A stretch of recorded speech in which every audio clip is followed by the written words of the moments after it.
Bonjour François. Bonjour François Gémen, merci d'avoir répondu présent aujourd'hui et d'avoir accepté le principe de cette interview. Alors, vos diverses responsabilités à l'intersection du monde économique, du monde médiatique, du monde scientifique et du monde de l'enseignement supérieur vous permettent, et c'est ce qui nous intéresse aujourd'hui, de porter un regard pluriel sur la situation que nous traversons et aussi sur toutes les questions que nous nous posons aujourd'hui, à savoir, face au backlash actuel en matière d'environnement, comment les acteurs économiques peuvent-ils réagir, peuvent-ils agir, comment naviguer en période d'incertitude, et puis question centrale, qu'est-ce qu'un leadership durable? Alors, je précise à ce stade que à ces questions s'ajouteront celles du public, donc en salle, mais aussi en ligne, puisqu'on a beaucoup de gens qui nous suivent en ligne aujourd'hui. Et donc, c'est le même code Mentimeter que tout à l'heure. Donc, je le rappelle, le 17 65 91 93. Je vais vous présenter... Je sais pas si ça peut retenir. 17 65 91 93. Très bien, François. C'est un truc qu'on retient pendant 10 secondes et puis on a oublié. Non, mais c'est le même que tout à l'heure. 17 65 91 93. C'est ça en plus. Alors je vais tenter de vous présenter rapidement, chose un petit peu complexe puisque justement l'idée est de rappeler un petit peu vos différentes casquettes, vos multiples rôles. Vous êtes expert belge en géopolitique donc de l'environnement et des migrations. Vous êtes co-auteur... Le fait que je sois belge ne change pas grand-chose à mon point de vue. Non, mais je le dis parce que c'est juste un lieu de naissance. Il y a un attachement ici, on est quand même... dans une zone proche des frontières. Donc, je le précise, co-auteur principal du 6e rapport du GIEC, chercheur du Fonds national de la recherche scientifique à l'Université de Liège. Vous enseignez notamment à Sciences Po, à HEC Paris et à l'Université libre de Bruxelles. Vous présidez, et ça on y reviendra, le Sustainable Finance Observatory, l'ONG Climate Voices et le Conseil scientifique de la Fondation pour la Nature et l'Homme. Vous êtes également très présent sur le front médiatique et je pense que beaucoup d'entre vous ici auront entendu François Gémen dans sa chronique hebdomadaire sur France Info Zéro émission et désormais vous êtes chroniqueur aux Échos. Voilà, ça c'était pour faire rapide. Pas 17 65 91 93 pour ma part. Merci. Il y a quelqu'un qui veut que je retienne un autre chiffre, mais ça c'est pas possible parce qu'ils viennent avec un chiffre à 12 numéros, ça c'est pas possible. Alors on prendra les questions uniquement à la fin. Je cite votre dernier ouvrage, Atlas de l'Anthropocène. C'est la 3e édition. C'est vraiment une référence sur l'état des lieux du climat, de la planète. Il est sorti il y a quelques mois à peine dans cette 3e édition. Et le constat est édifiant. Je rappelle les quelques mots de la préface de cet ouvrage qui disent d'abord ne pas se désespérer. Donc il est vrai que l'exercice est quand même... C'est Bruno Latour qui écrit ça. Oui, dans sa préface, tout à fait. Et donc effectivement, c'est quand même assez difficile de ne pas se désespérer, mais nous allons, grâce à cet entretien, vous montrer qu'il existe des voies, qu'il existe un chemin, pour peu qu'on le regarde. Ça rejoint ce que disait Mathieu Baudin à l'instant. Alors, François Gémen, rentrons dans le vif du sujet. C'est quelque chose qu'on n'a pas encore abordé jusqu'à présent, mais je pense que c'est indispensable, avant toute chose, de resituer les enjeux. Donc, on vient de le dire, vous êtes un des auteurs principaux du 6e rapport du GIEC. Quel est votre message principal aujourd'hui? Et s'il y avait un ou deux chiffres ou clés, chiffres ou faits clés de cet atlas, lesquels choisiriez-vous? Pour moi, le message le plus important du dernier rapport du GIEC, ce n'est pas un chiffre, c'est une affirmation. C'est l'affirmation que nous disposons aujourd'hui de toutes les connaissances, de toutes les technologies et même de toutes les ressources financières qui doivent nous permettre d'atteindre l'objectif de l'accord de Paris, c'est-à-dire de conserver la hausse de la température moyenne mondiale bien en deçà de 2 degrés d'ici la fin du siècle. Et ça, je pense que c'est un message très important. Nous avons tous les éléments qui nous permettent de résoudre le problème. La grande question, c'est de savoir si nous allons pouvoir les déployer et les déployer à suffisamment grande échelle. La question, c'est celle des moyens que nous allons mettre en œuvre pour cela. Et je crois que c'est important de bien se dire que nous avons aujourd'hui les éléments qui nous permettent de trouver la solution. Et que donc le chemin est largement à construire et à inventer, et c'est vraiment une question de volonté. Souvent, on me demande si je suis optimiste ou pessimiste quant à nos chances d'atteindre les objectifs de l'accord de Paris. Et je dis toujours que ce n'est pas une question d'optimisme ou de pessimisme, parce que c'est quelque chose qu'on nous contrôlons.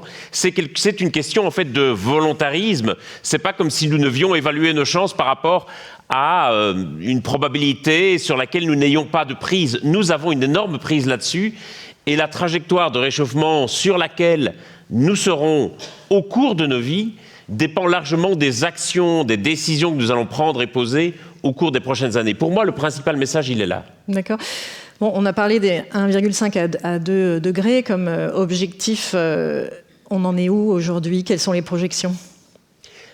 Alors, si on regarde les projections aujourd'hui, si nous poursuivons sur la trajectoire actuelle, nous allons vers une élévation de l'ordre de 3,1 degrés d'ici la fin du siècle. Alors j'insiste bien sur le fait que ce 3,1 degrés, c'est une variation par rapport à la moyenne annuelle mondiale. Or, la température se réchauffe plus vite en Europe que dans d'autres régions du monde, et donc ça suppose pour le Luxembourg une augmentation de l'ordre de 4,5-5 degrés par rapport à la moyenne annuelle, et donc à mon avis une variation de l'ordre de 35-40% par rapport à la moyenne d'aujourd'hui.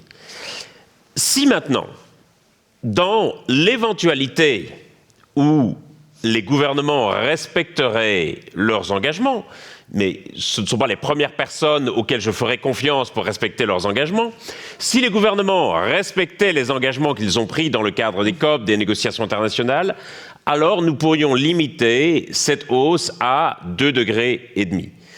Ça veut dire que nous sommes encore loin de l'objectif qui était décidé. Tout le problème des négociations aujourd'hui, c'est qu'en réalité, il y a une discordance entre l'objectif collectif qui a été décidé et l'addition des objectifs nationaux, sans compter que ces objectifs nationaux eux-mêmes ne sont pas respectés. Juste, oui. Donc voilà où on en est, voilà le chemin qui reste à parcourir. Très bien, mais justement, vous revenez de la COP 30 de Belém, donc oui.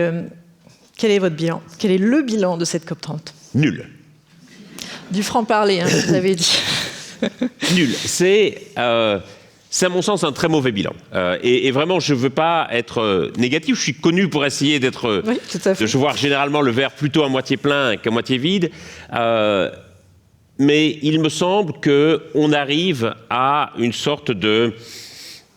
Comment dire? À une sorte d'impasse sur ce que peuvent encore produire les négociations internationales, et que donc si on veut continuer à avancer, et il faut évidemment continuer à avancer, et nous avons évidemment besoin des COP parce que nous sommes face à un problème de long terme et face à un problème global qui donc nécessite une forme de coopération internationale et de long terme. Si on veut avancer, je pense qu'il va falloir s'y prendre autrement dans les COP. Les COP, elles ont une triple fonction. Un, c'est de produire du nouveau droit international en matière de lutte contre le changement climatique. 2, c'est d'envoyer des signaux à l'opinion et au monde extérieur. 3, des signaux quant à la forme que prendra l'économie demain. Et 3, c'est aussi, il faut le dire, un rendez-vous d'affaires où les entreprises vont trouver des financements, où on va déployer des nouveaux projets, notamment dans les énergies renouvelables. Sur la possibilité de créer du nouveau droit international, on voit bien qu'on atteint certaines limites. D'abord parce qu'aujourd'hui, il n'y a plus vraiment d'appétence pour créer du nouveau droit international, et les pays émergents font très clairement savoir qu'ils ne souhaitent pas être contraints dans leur développement, ce qui ne veut pas dire qu'ils ne feront rien contre le changement climatique, mais ils ne souhaitent pas qu'il y ait des contraintes qui s'imposent à eux. Et donc, de ce fait, comme nous ne parvenons plus à progresser et comme nous avons tendance à régresser, ça envoie des mauvais signaux à l'opinion publique et aux investisseurs. Et comme nous ne voulons pas non plus vraiment assumer la présence des entreprises à ces réunions, comme nous avons encore une certaine forme de gêne à considérer que c'est aussi une foire commerciale et un rendez-vous d'affaires, on est toujours en train de se boucher le nez quand on voit les entreprises qui sont présentes dans les couloirs ou à proximité de la zone. Et donc, de ce fait, les COP envoient, à mon sens, des mauvais signaux à l'opinion, alors qu'il faudrait soit... Et je pense qu'il y a deux options possibles. Soit assumer complètement le fait qu'elles deviennent des foires commerciales, des rendez-vous d'affaires, des salons de l'écologie, pourquoi pas. et qu'en quelque sorte, on sort la composante politique des COP. Et ça pourra avoir son utilité en soi, et on annoncerait chaque année que X milliards ont été investis dans l'énergie solaire, dans l'éolien, etc. Pourquoi pas? Ou alors, on fait ce que proposent en ce moment la Colombie et les Pays-Bas qui vont organiser un sommet des pays volontaires sur la sortie des énergies fossiles au mois d'avril, c'est-à-dire qu'on rassemble les pays qui veulent avancer et en espérant rassembler le plus grand nombre de pays possible, et ça permet d'avancer par des coalitions de l'ambition qui ne soient plus en quelque sorte handicapées par des pays qui aujourd'hui ne veulent pas de la contre internationale. Parce que le problème qu'on a aujourd'hui, c'est que les gens se rendent compte que ce qui est promis dans les négociations internationales sur la sortie des énergies fossiles à la COP28 de Dubaï, sur les financements aux pays du Sud à la COP29 de Bakou, restent en fait des déclarations d'intention, et que dès l'instant où on se demande comment on va faire concrètement, les gens ne veulent plus réitérer les promesses qu'ils avaient faites l'an dernier ou l'année d'avant, et ça c'est évidemment un gros problème. On parle toujours des COP, de la COP de la dernière chance. Il y a une certaine lassitude finalement qui s'installe. C'est notre problème. C'est en fait qu'on a, et je rejoins ici ce qu'a dit Mathieu juste avant moi, nous avons du mal à entendre le fait que nous sommes dans une nouvelle époque. Et que donc nous allons devoir gouverner cette nouvelle époque, potentiellement avec des instruments nouveaux. Et le problème, c'est qu'on essaye de traiter le problème du changement climatique comme on aurait traité un problème de l'époque précédente. On essaye de le traiter par des mécanismes de coopération internationale, donc entre gouvernements. Or, on sent bien qu'aujourd'hui, les gouvernements n'ont plus les leviers d'action. Qu'aujourd'hui, et je pense que c'est l'erreur qu'on a faite au moment de l'accord de Paris, on s'est imaginé que la transition allait reposer essentiellement sur les engagements des gouvernements. Aujourd'hui, on réalise de plus en plus que la transition repose très largement sur les épaules, sur les actions, sur les initiatives des entreprises. Et donc, c'est un changement assez fondamental. Et d'autre part, on espère de chaque COP qu'elle résolve une fois pour toutes et définitivement le problème. Et donc, on est toujours en attente à chaque COP, en train de se dire « c'est la COP de la dernière chance, on espère qu'on va avoir l'accord définitif qui va tout régler ». Ça n'arrivera jamais. Aucune COP, même la plus réussie du monde, ne pourra régler le problème une fois pour toutes. C'est un problème qu'on va devoir gérer jusqu'à la fin du siècle au moins. Et donc, si on attend de chaque COP qu'elle règle le problème une fois pour toutes, nous nous condamnons à être systématiquement déçus du résultat de toutes les COP. Et ça, c'est vraiment quelque chose qui me frappe beaucoup. Je me souviens quand j'étais revenu de la COP 28, qui sincèrement a été une des COP les plus réussies de ces 10 dernières années, qui aurait pu imaginer que les États s'engagent à sortir des énergies fossiles. Tout le monde revient de Dubaï en disant c'est un succès absolument inespéré. Et à ma descente d'avion, j'ai France Inter qui me demande de venir faire la matinale. Et ils prennent les questions des auditeurs, et les questions des auditeurs sont systématiquement négatives, sont systématiquement déçus du résultat de la COP. Et je dis, ça ne peut pas marcher. C'est objectivement une des COP les plus réussies de ces 10 dernières années, et malgré tout, elle nous déçoit, parce qu'elle ne règle pas le problème définitivement, parce que les gens disent « Ah là là, mais ce n'est qu'un accord international, ce ne sont que des promesses des gouvernements. » Ben oui, mais si vous mettez uniquement les gouvernements autour d'une table, c'est le mieux que vous puissiez en tirer. Très bien. Alors donc effectivement, ce contexte, il est quand même favorable à l'émergence d'un certain backlash. Je voulais avoir un peu votre retour là-dessus. Concrètement, on parle de quoi? Et est-ce que vous pensez que ce backlash, il est massif? Je pense qu'il est massif dans les sphères politiques. Et je pense que les sphères politiques sont très contaminées, effectivement, par ce backlash, et que donc, il produit des résultats concrets. Un des résultats les plus concrets dans l'Union européenne étant la remise en cause assez systématique de toute une série de législations et de provisions qui avaient été prévues dans le Pacte vert, dans le Green Deal. Par contre, ce backlash, je n'irai pas jusqu'à dire qu'il n'existe pas du tout, mais il est largement surestimé dans l'opinion publique et dans les entreprises. Quand on regarde les entreprises, la plupart d'entre elles n'ont pas renoncé à leurs engagements sur le climat.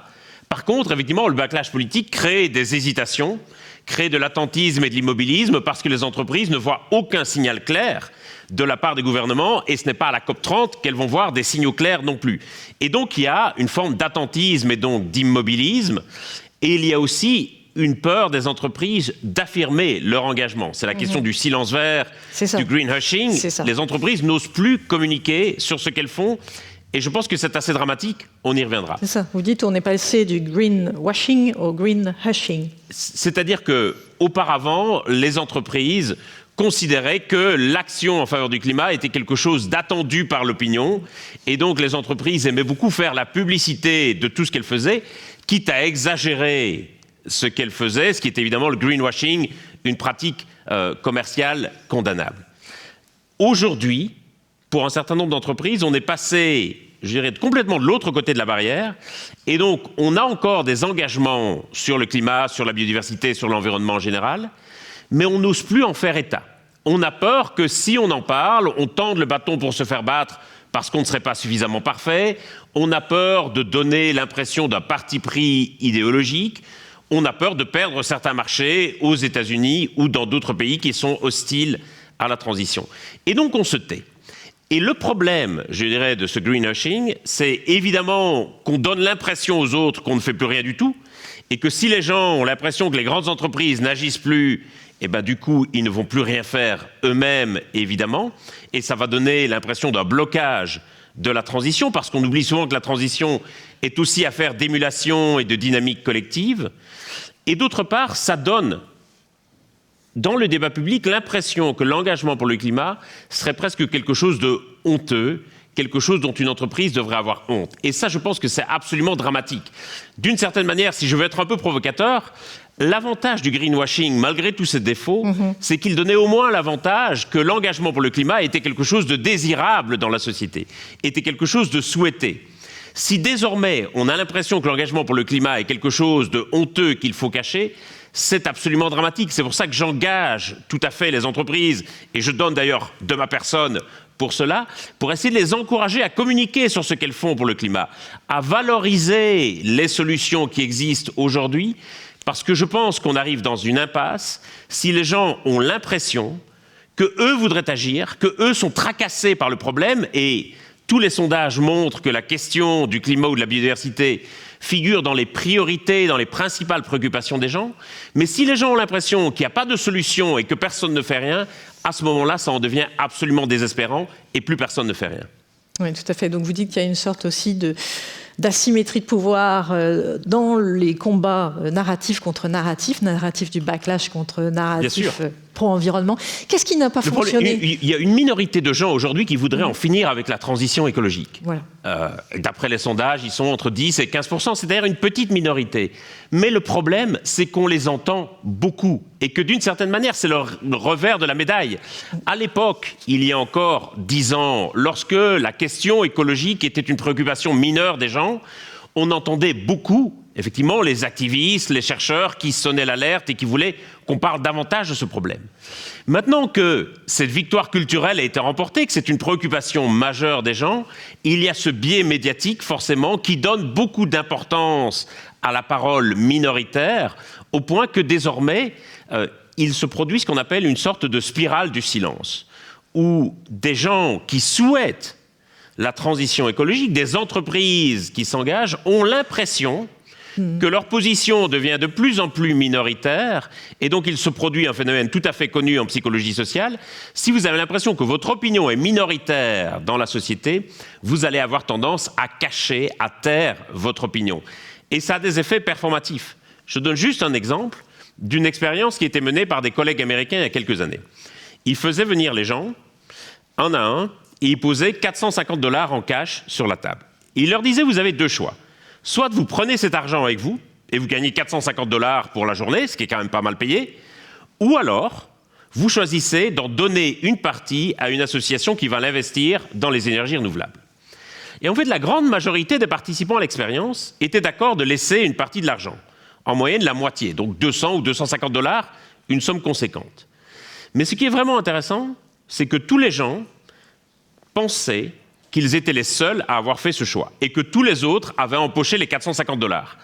Et quand les chercheurs leur disaient « ben non, en fait, les autres ont fait le même choix que vous, les autres ont également donné de l'argent », à ce moment-là, les gens étaient d'accord de donner encore davantage, en disant « ah, si j'avais su, j'aurais donné plus d'argent ».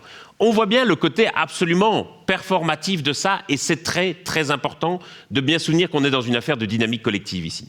Oui, tout à fait. Si on revient sur le narratif pro-environnement, vous dites que lui n'a pas vraiment fonctionné, qu'on a une sorte de mea culpa. Vous dites on ne s'y est pas bien pris. Je pense qu'on a, et quand je dis on, je m'inclus dans le lot, hein, il ne s'agit pas de désigner ici des coupables, je pense qu'on a commis plusieurs erreurs. Une erreur, à mon sens, absolument centrale, ça a été d'insister sans cesse sur les risques associés à l'inaction. Globalement, le message sur le climat a été de dire, si on ne fait rien, voilà ce qui va se passer. Voilà les catastrophes qui vont arriver, voilà les milliards d'euros que ça va coûter à l'économie. Et c'est évidemment une réalité. Il ne s'agit pas du tout ici de minimiser les risques associés à l'inaction. Mais le problème, c'est qu'il n'y a pas de corrélation directe entre notre niveau d'émissions, ici à Luxembourg, et les impacts du changement climatique que Luxembourg connaîtra au cours des prochaines années. Nous dépendons, pour le meilleur et pour le pire, des émissions des autres, des émissions de ceux qui sont passés avant nous, des émissions de celles et ceux qui sont autour de nous. Et donc, ça veut dire que ce message qui va associer les risques à l'inaction, en réalité, a du mal à passer, parce que c'est un message que vous allez pouvoir développer en santé publique. Vous allez dire, ne fumez pas, parce que si vous fumez, vous allez développer un cancer des poumons, de vos poumons à vous, pas des poumons de gens que vous ne connaissez pas dans 50 ans. Mais sur le climat, je pense qu'on a l'impression que si on veut agir pour le climat, on va devoir sacrifier une partie de nos intérêts à nous. Ça va nous coûter plus cher, ça va nous demander des efforts, des sacrifices, au profit des intérêts des autres. Et ça, c'est très compliqué parce que notre altruisme a souvent certaines limites et que souvent nos comportements, et a fortiori les comportements des entreprises, sont avant tout déterminés par nos intérêts. Et donc je pense que dans le discours, nous devrions beaucoup plus mettre l'accent sur les intérêts à l'action. Pourquoi est-ce que la transition peut être bénéfique pour nous tous, pour nos entreprises, pour notre pays? Et ça, à mon avis, c'est une première erreur qu'on a commise. Une deuxième, c'est, je crois, un manque d'empathie. C'est-à-dire qu'on ne s'est pas suffisamment mis à la place des gens, de leurs contraintes, de leurs difficultés, et qu'on a souvent raisonné par rapport à nous-mêmes. On s'est dit, voilà, si moi je peux faire ceci, alors tout le monde pourrait le faire. Si moi je peux me passer de voiture, alors tout le monde pourrait se passer de voiture. Si moi je peux adopter un régime végétarien, tout le monde pourrait le faire. Si je peux arrêter de prendre l'avion et partir en vacances en train, tout le monde pourrait le faire.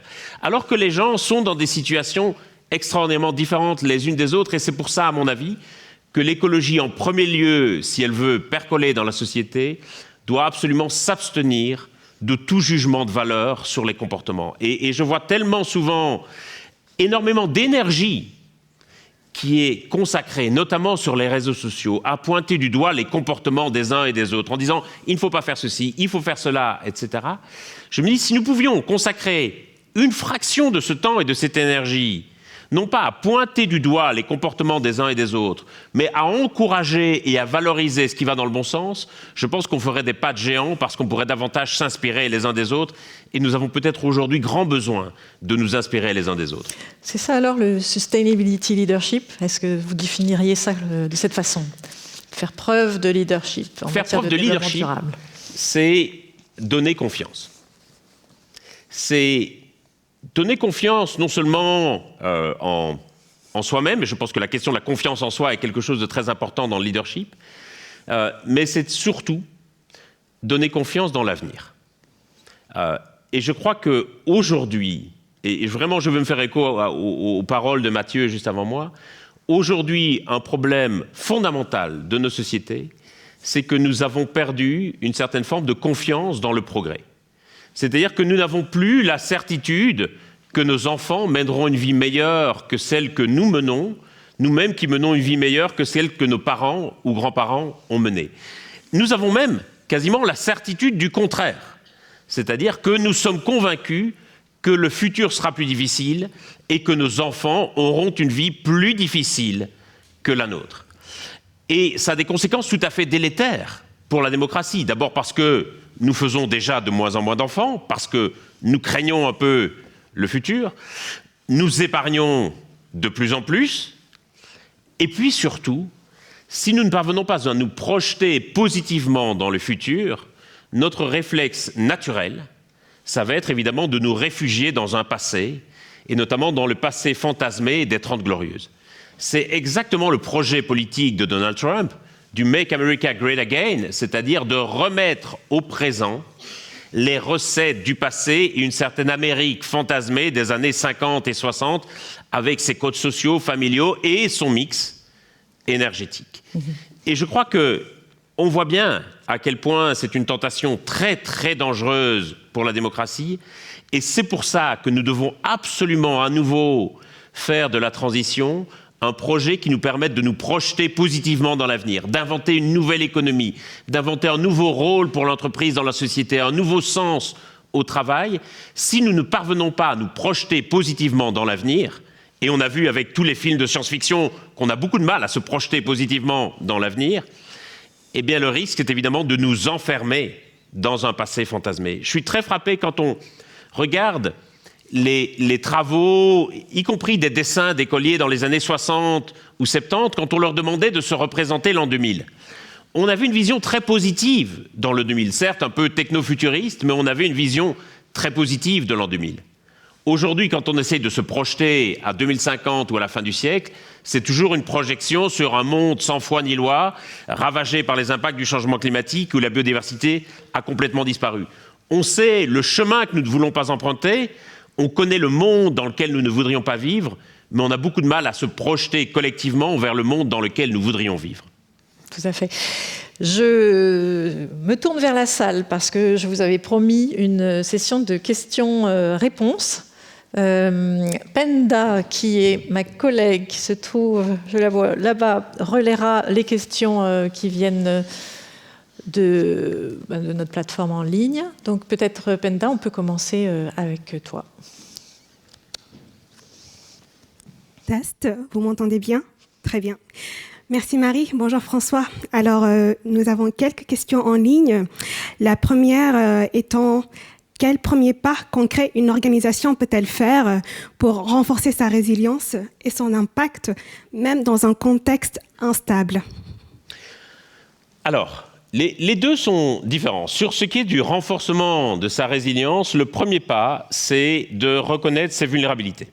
Je pense que pendant très longtemps, beaucoup d'organisations, à commencer par nos propres sociétés, se sont crues largement invulnérables, détachées de l'environnement. Même dans les négociations internationales sur le climat, on a longtemps pensé que l'adaptation, c'était pour les pays du Sud, et que les pays industrialisés allaient s'occuper uniquement de réduire leurs émissions, que les pays industrialisés allaient s'occuper de réduire leurs émissions, que les pays du Sud allaient s'occuper d'adaptation.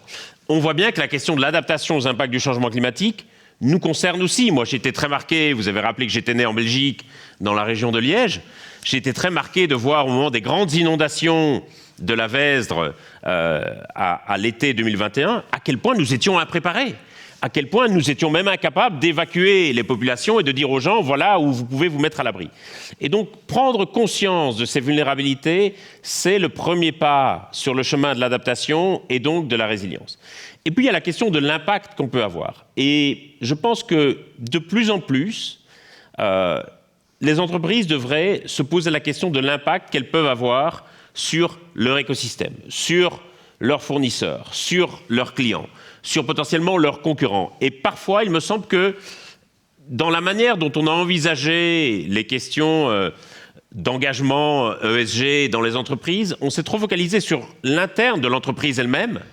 Et aujourd'hui, pas mal d'entreprises arrivent à une certaine limite, en disant, voilà, une fois que vous avez remplacé votre flotte de voitures par des véhicules électriques, que vous avez installé des panneaux solaires et installé un jour végétarien à la cantine, qu'est-ce que vous pouvez faire de plus? Et on voit bien que certaines entreprises me disent, voilà, on se rend compte qu'on atteint un peu une limite dans ce qu'on peut faire, on a fait faire la fresque du climat à nos collaborateurs, qu'est-ce qu'on fait maintenant? Et je pense que la nouvelle voie, c'est de se demander qu'est-ce qu'on peut faire, pas seulement pour soi, mais pour les autres. Quelle peut être la contribution positive de l'entreprise, d'abord à son écosystème économique, et puis à la société, et à mon avis, c'est le nouveau rôle de l'entreprise au XXIe siècle. C'est tout particulièrement révélateur pour l'industrie de la finance. Donc là, effectivement... Particulièrement pour l'industrie de la finance. C'est vraiment l'industrie par excellence qui, effectivement, va avoir un impact au-delà de la banque. Parce que oui, la banque, une fois que vous avez fait la fresque du climat aux collaborateurs et une fois que vous avez remplacé les bouteilles en plastique à la cantine par des bouteilles en verre, qu'est-ce que vous faites d'autre? Il faut s'interroger sur l'impact. Quels sont les investissements que vous allez soutenir? Quelles sont les entreprises que vous allez aider? Quel est l'impact que vous voulez avoir au-delà de vous-même? L'impact positif, oui. On va prendre une question en salle.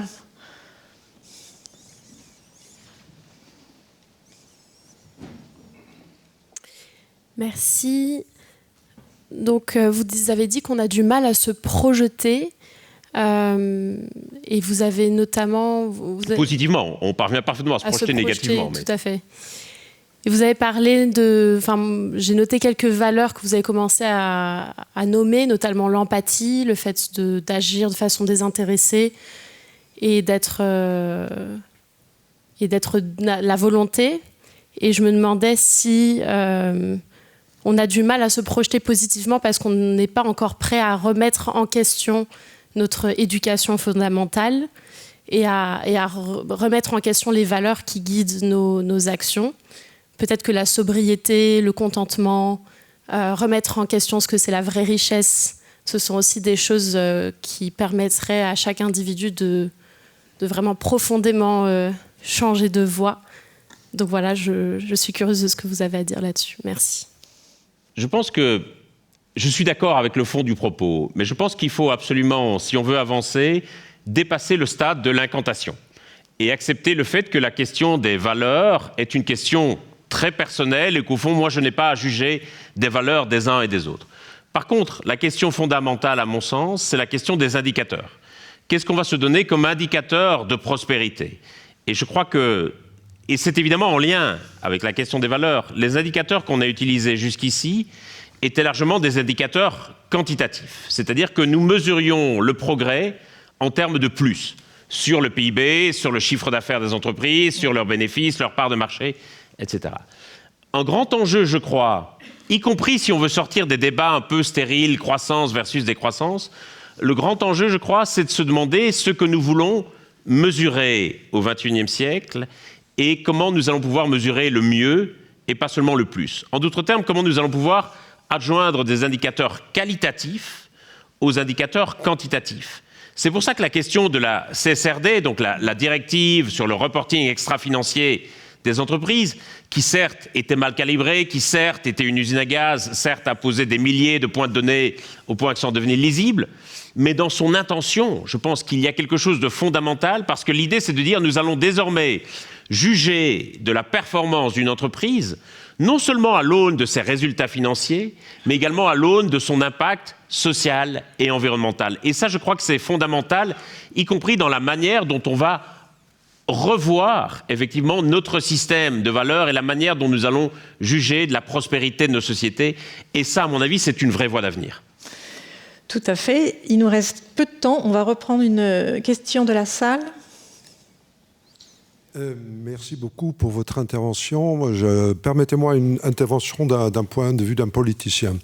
Par rapport au backlash, ce que vous venez de dire, vous-même, à vous écouter aussi régulièrement dans vos interventions publiques, et d'autres du GIEC,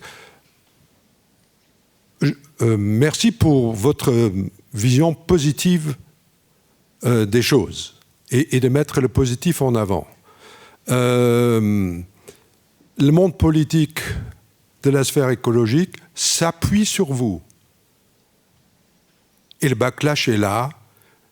Pas seulement les porteurs politiques du projet sont backlashés, diabolisés, mais vous aussi maintenant. Oui.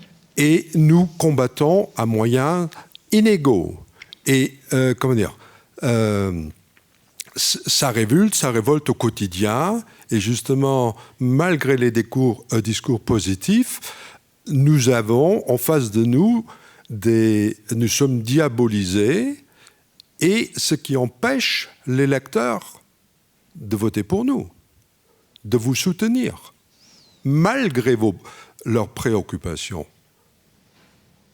Ce que vous dites est très important, et je pense que c'est la raison pour laquelle je crois sincèrement que la plus grande menace qui pèse sur nos sociétés, ce n'est pas le changement climatique, ce n'est pas l'érosion de la biodiversité ou la raréfaction des ressources, c'est la désinformation.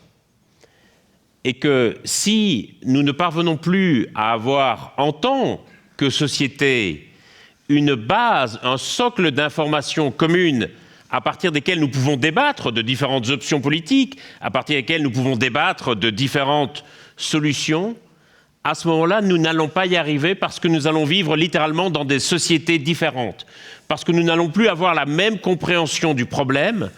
Et de ce fait, si on n'a plus ce socle commun, qui est un socle d'information, un socle de science, un socle commun de compréhension des problèmes, nous allons évoluer dans des sociétés différentes et la démocratie a besoin que les électeurs soient informés pour prendre leurs décisions. Et c'est pour ça véritablement que je crois que la question de la désinformation au XXIe siècle est vraiment la question fondamentale. Qu'est-ce qui est vrai? Qu'est-ce qui est faux? Et l'intelligence artificielle, malgré tous ses apports, risque de compliquer encore un peu cette tâche, à nous aider à distinguer ce qui est vrai, ce qui est faux, ce qui est fiable et ce qui est du mensonge. Malheureusement, nous n'avons plus de temps, mais en voici un socle commun d'informations fiables. En tout cas, on a fait ce qu'on peut. Voilà. Je vous invite vraiment à lire cet ouvrage. Une petite question quand même pour la fin. Cet ouvrage se conclut sur la devise Mente et Maleo. Est-ce que vous pouvez nous expliquer? Oui, c'est la devise du Brésil. Au moment où vous comptez beaucoup sur le Brésil, je dirais, c'est une devise de volontarisme qui se dit en fait à partir des outils des ouvriers, de se dire en réalité ça va demander à la fois de la volonté mais aussi des outils, et ces outils nous les avons. Maintenant ce qui nous manque peut-être c'est la question de la volonté, mais ça c'est aussi évidemment une énergie très renouvelable. Très bien, un grand merci François Gémen de nous avoir partagé votre analyse. Merci à vous. On peut vous applaudir. Malgré ces vents contraires.